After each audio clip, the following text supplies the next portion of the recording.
Welcome to Princeton TV. We have with us today a very eminent lawyer and jurist from India, Dr. Surat Singh. He's a top lawyer and jurist of India. He practices at the Supreme Court of India and Delhi High Court. He's an international lawyer.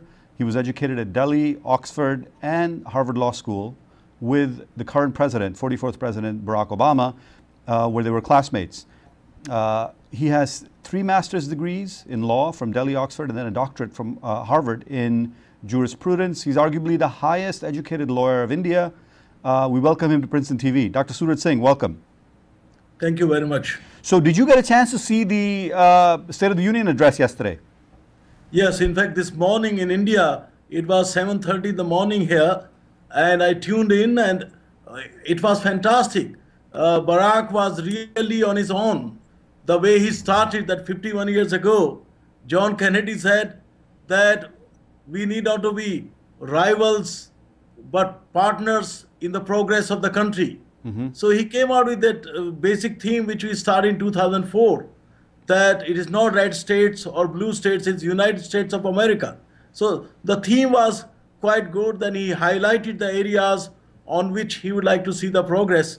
So in fact, it is quite inspiring for us, and I would like Indian politicians to learn as to how an agenda for the nation is set, the way he has done for America. So you've known the president, I think you've told me, for many years, since you were classmates together at the law school. In August '88, Barack came to Harvard Law School. I was there till '90. Then I went up to Oxford, England. So for 2 years, we had a chance to interact. I will not say that we were very intimate friends, because I can't invent the more intimacy than it really was. Barack knew so many people. He was a very popular person over there. So anybody saying, oh, I was very close, is really claiming too much. But yes, of course, international students will interact with American students over there in Harkness Commons, which is a common beer bar, and a lot of other, advanced constitution courses like Professor Larry Tribe's course, which was very popular. Now, you told me you had a brief chat with him when you met him, and he asked you, what do you like about America? Yes, well, since I have come to Harvard Law School in August '84, so I spent 4 years. By the time in August '88, I ran into him. So he said, Surat, what do you like about America? I said, it's young, beautiful blondes. And he laughed and said, you should not think you have monopoly over such interest. I share your honorable interest. All right, excellent.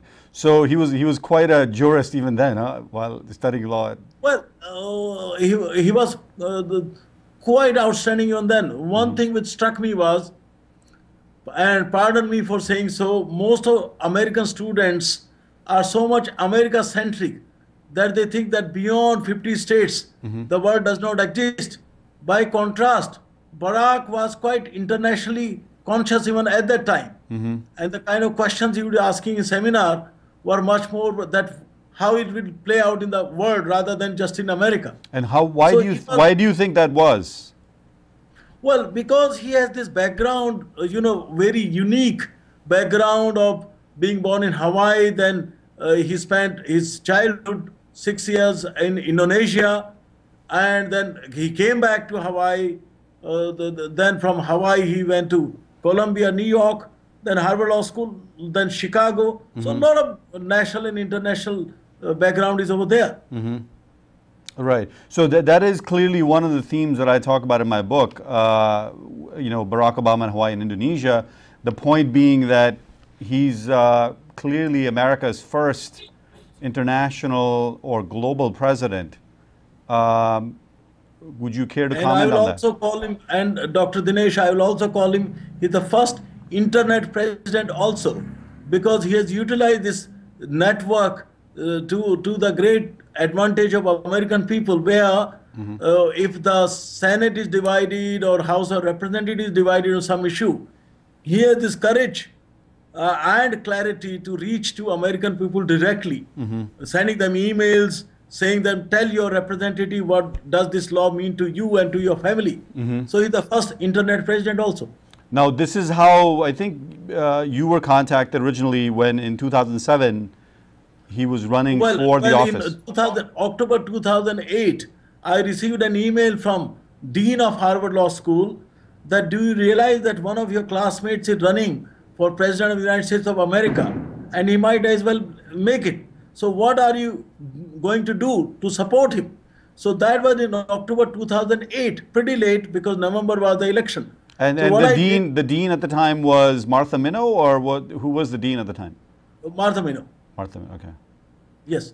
And then what happened that I got one American phone starting with 202 Washington DC number, and I called a lot of my friends, relatives and others in America that look, there this gentleman Barack Obama, I know him since my Harvard Law School days, so why don't you vote and support him?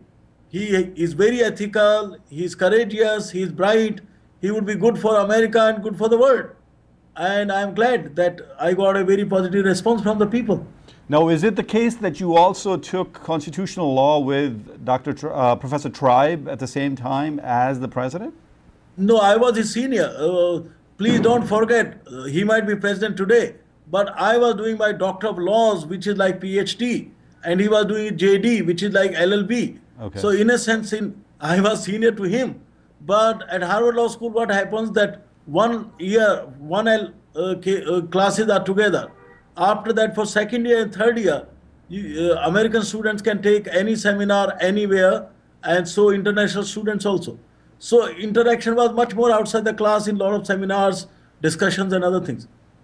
And then he became the first African American person to be the president of Harvard Law Review in 1990, which is quite a great distinction because those who are the toppers, they become Harvard Law editors, and about 75 of them, they choose their president. So getting elected president of Harvard Law Review in 1990 was quite a feat. At that moment, the kind of skills which he exhibited at that time were pretty much the skills he exhibited 20 years later. That is, that he would, there were two groups when I was studying there. One was critical legal study, which is much more kind of a leftist critique of law. And there was this conservative civil libertarian group. So Barack would go to critical legal studies people and say that, look, I understand where you are coming from and I'm with you. But at the same time, he will go to libertarian people and say that you are safe with me because these people might be too radical. So I am more practical, I am more pragmatic. And so he won the confidence of both the group being a consensus candidate.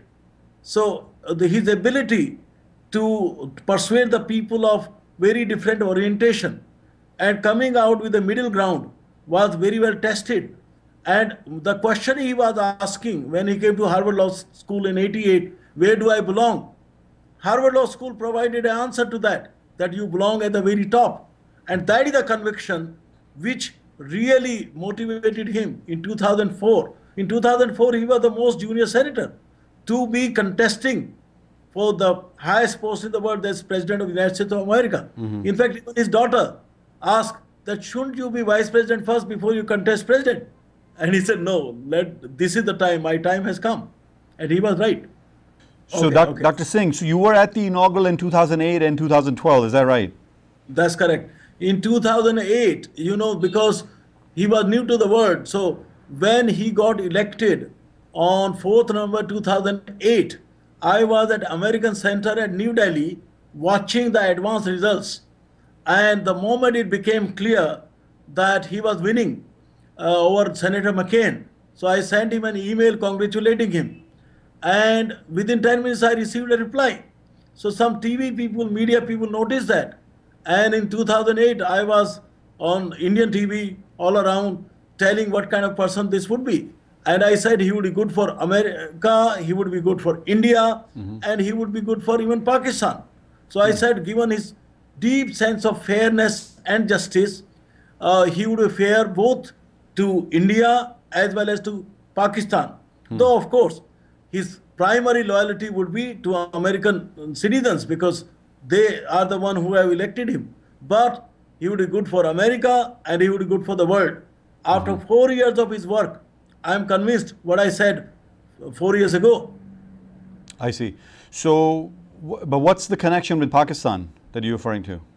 Well, Pakistan, because see, Pakistan is a necessity for America. Because in that area, America does not have any other access except through Pakistan or Afghanistan, and particularly when there was a challenge, this intrusion in Afghanistan. So India has to understand that Pakistan is America's necessity. But at the same time, necessity does not mean that foreign policy of America has to be guided by their necessity.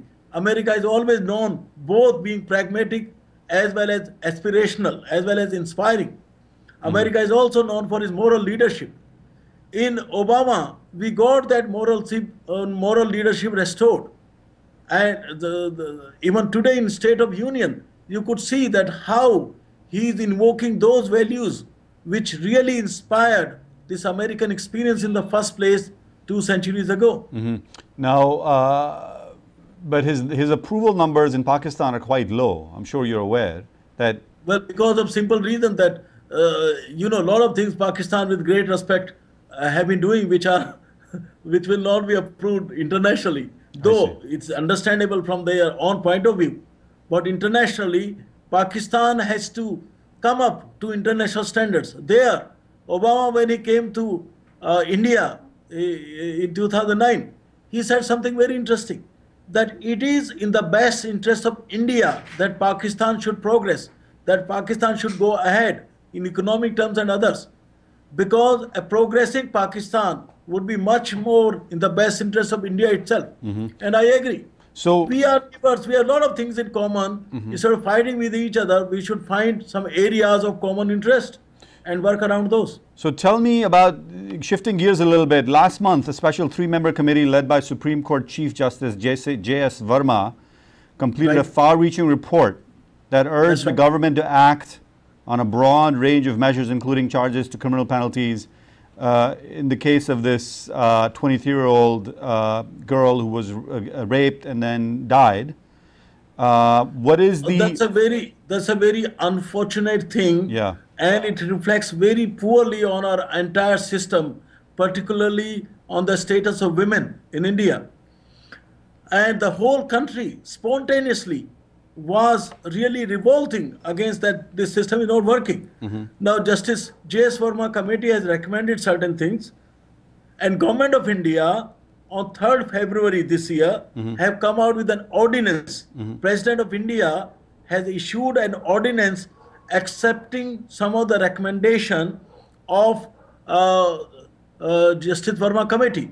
One of those remarkable features are that now, earlier, the maximum penalty for punishment for rape was 10 years. Now it has been enhanced to death penalty in rarest of the rare cases. Now this term is very important.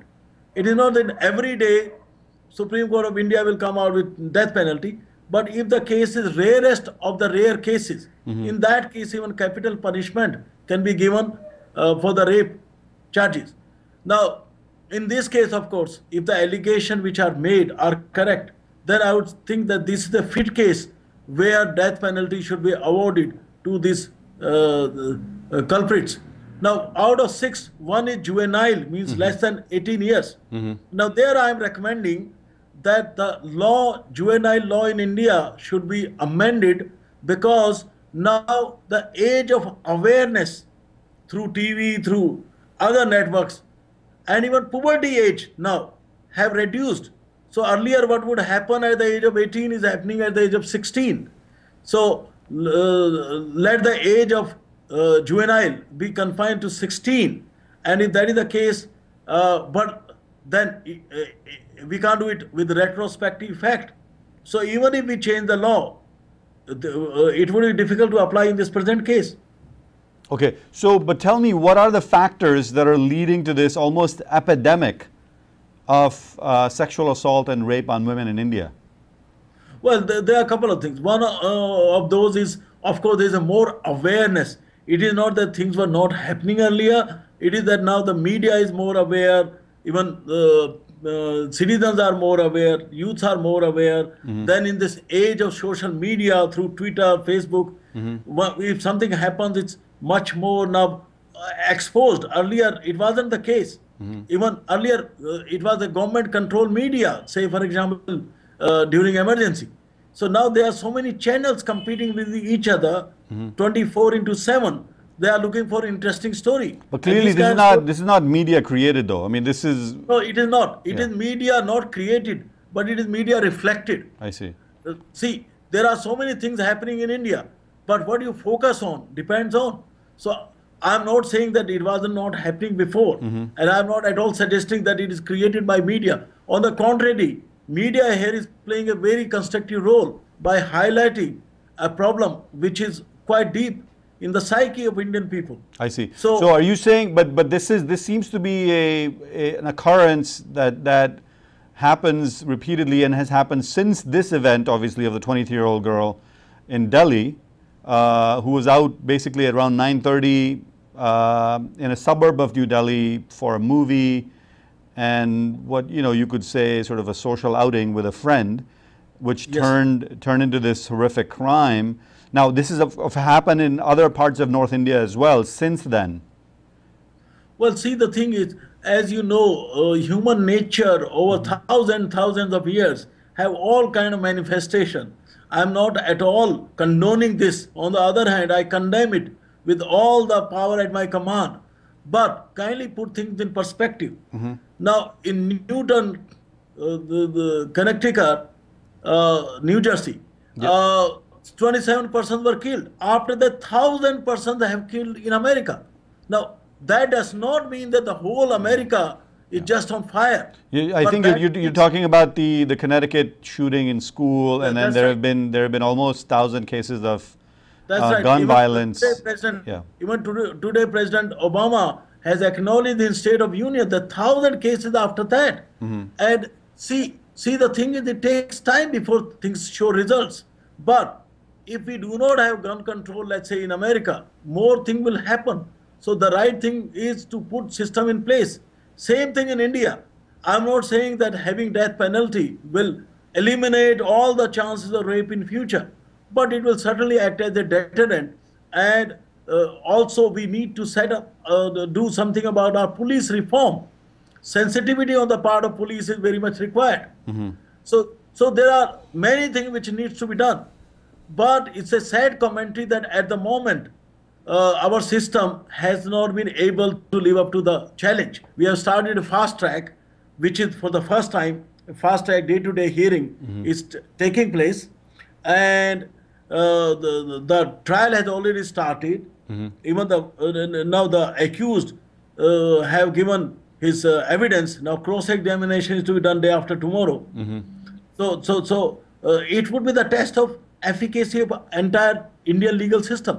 But socio-culturally and legally, what are are there certain set of factors that make this more sort of likely that these things happen in India? Clearly they happen in other places as well. But are there certain socio-cultural and legal factors that make it likely that this event or this type of event may happen in India? Of course, patriarchal system in India, like the caste system, is still quite deep-rooted. And the status of women needs to be improved, that's for sure. Now, there is not one India, there are 6 Indias. One is highly developed, which can be compared with, let's say, 20% of our population, which can be called our middle class, which can be compared anywhere in the Western world. Then there is the top 30% also, which are quite destitute, not only education, but even resources are not there. So there are 6 Indias working at the same time. And we are talking about a culture which is at least 5,000 years old. So you see all levels of history being played out in India. Imagine this, if all the countries of or European Union of Western Europe were clubbed together, and if you call it a nation, it would look like India. And India has much more diversity in terms of time, in terms of cultures. Can you imagine, after Indonesia, we have the highest number of Muslims in India. In fact, we have more Muslims in India than in Pakistan. So, That's true. so the kind of a diversity of various religions we have got, so India is quite, it's a conglomeration of so many things. So so this is the press has been talking about it. This is the duel between Bharat and India, if you will. Bharat being the traditional India in the villages, which is now coming out to urban areas, and then of course the modern India, which is obviously BMWs, fast cars. And not only between Bharat and India, but even in India there are subgroups. In Bharat also there are subgroups. So it is Bharat and India and Indo-Bharat, if you like. As in India we speak not English but English, right. Hindi and English. Right. So same thing. So India has so many colors, but that does not mean that we should condone these kind of things at all. This is not in the name of diversity or anything. Now the other thing that's been the other thing that's been playing out in the press repeatedly is this censorship issue, where you have certain public speakers, intellectuals, writers who say something or publish something and find themselves in a lot of trouble with the local population or the media in some form or shape. See, Dr. Dinesh, there we have to keep in mind that we have free press in India, but at the same time, free press should be responsible also. Say, for example, we can't have trial by media before the case is concluded by the court, supposing if media keeps on passing judgment. In fact, 5 judges bench of Supreme Court, which I have the privilege of arguing also, have come out with certain the guidelines, parameters, which would be applicable on media. Now, in this case, for example, this Ashish Nandi, right, in a Jaipur festival. That's right. He said something about the corruption level in India. Corruption is most prevalent under the scheduled caste, scheduled tribe, and backward castes. Now, corruption in India, unfortunately, is common among all. So it's that there are certain castes or classes, and to that extent, many people have taken objection to that. But now Supreme Court has granted bail to him. So one has to be clear that in the name of freedom of speech and expression does not mean free for all. Reasonable restriction can be imposed in the interest of public order. For example, if somebody tried to create bad blood between various communities, that will not be protected under freedom of speech and expression. Now in India, saying something against the SC/STs, right, or the Dalits in this case, as Nandi said, that you see recently in cases the highest level of corruptions or the most level of corruption coming out of these communities. When he said that, of course, he was saying something potentially illegal or unlawful. Is that right? Well, yeah, because there is a law and Constitution itself provides, Article 17, that nobody would be discriminated on the ground of caste, particularly if it's a scheduled caste or scheduled tribe. So that thing is there. It's hit by the prohibition of the Constitution. And freedom of speech and expression is there. But reasonable restriction can be imposed. Kindly appreciate this. Even as remarkable as Justice Oliver Wendell Holmes, in American context said that if there's a clear and present danger, then even speech can be restricted even in America. And that was long back. So we have to be clear that on the one hand, we have freedom of speech and expression. On the other hand, this expression should be responsible also, not hurting the sentiments of certain segment.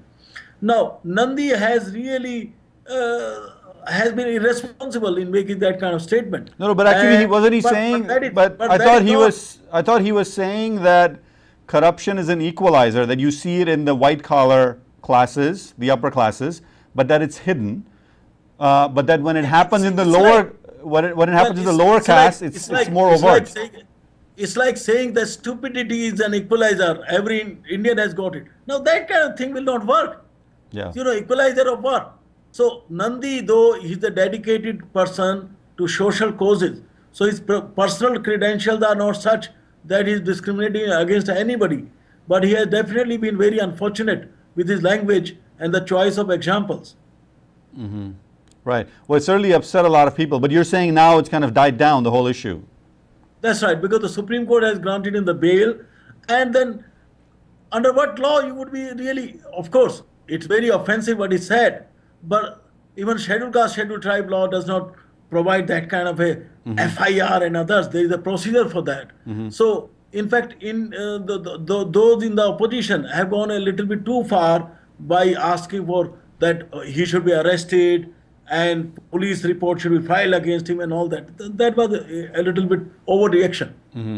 So, right. So, in terms of the rape case, which is now ongoing, what are you predicting is going to happen? I mean, what is your expert judgment on this in terms of what's going to happen? Well, the thing is, in India, as you know, the conviction rate is pretty low. Earlier, it was only 7% conviction rate. Now it has gone up to 26%.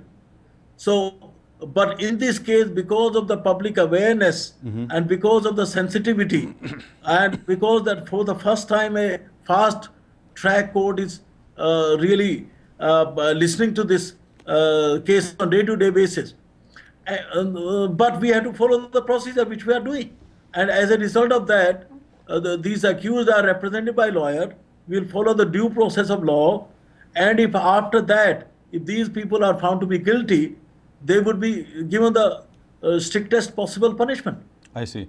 So in terms of Obama, going back to your days at the law school, who do you see as kind of the equivalent to Obama in India now? Because we hear in the press. That's a question. Right now, I am afraid there is none. That's why today, after hearing State of Union, I have said that Indian politicians should learn from Obama how to lead. See, the thing is that what Obama is doing, Obama represents this. In one word, if I can define Obama, it's like this, that empower yourself and empower others. Obama's entire journey is that how he empowered himself.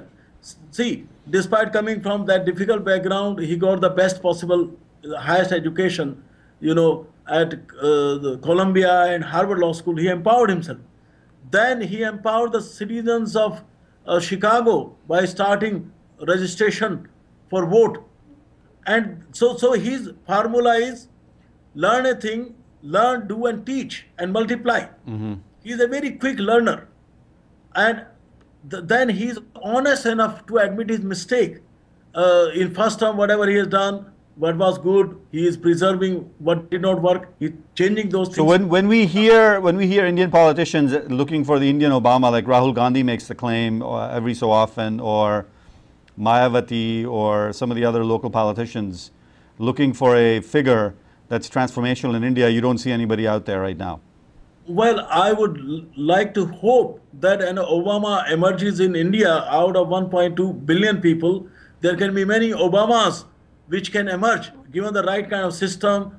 But at the moment, among our existing politicians, it would be a really far cry to assume that anybody can have that mental, because of simple reason. As Aristotle said, that we become what we habitually do.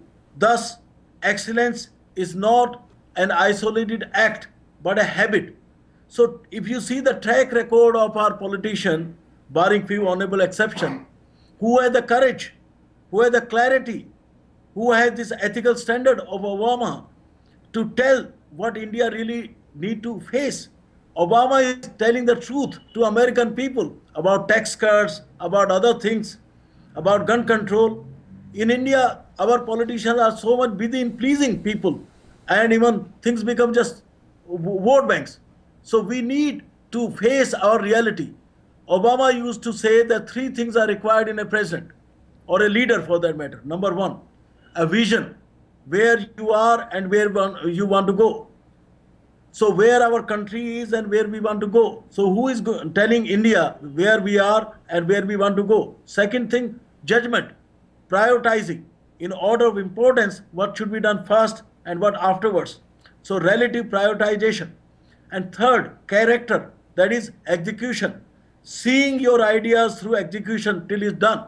Having that kind of perseverance despite temporary setbacks. I'll add one thing more, that is connectivity. One should be able to connect with people to develop a consensus among core areas. Where in India do we see that? So, but I'm hopeful. In one word, I will say what is right with India is much more than what is wrong with India. I see. So, but Indian you story do is not see, over yet. yeah, you do see India changing rapidly, That's right. coming into the international community. So the story of yeah. India is not over yet. Best is yet to come. Excellent. Well, on that optimistic and hopeful note, we want to thank you for joining us today at Princeton TV. Thank you. It's a pleasure talking to you. And we'd love to have you back. Thank you for joining us. We'll tune in again next week for another edition of Asian Times TV. Thank you.